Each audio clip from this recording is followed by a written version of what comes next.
وقف حسن وہ وقف ہے کہ موقوف علیہ، موقوف علیہ مطلب جس پر وقف کیا جائے، وقف کیا گیا۔ موقوف، ہاں موقوف علیہ کا اپنے ما بعد کلمے سے لفظی اور معنوی دونوں تعلق ہوں، اور وقف کرنے سے نہ معنی بگڑتی ہو اور نہ ابہام یعنی معنی میں کوئی شک پیدا ہو رہا ہو، تو وہاں پر وقف کرنا وقف حسن کہلاتا ہے۔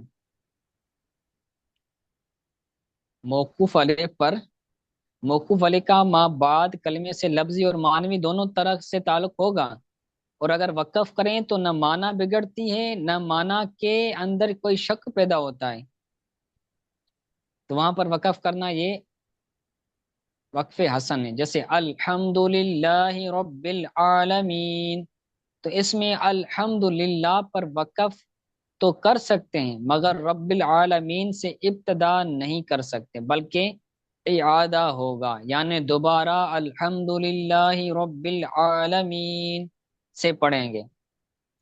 الحمد اس پر وقف کر سکتے ہیں، الحمد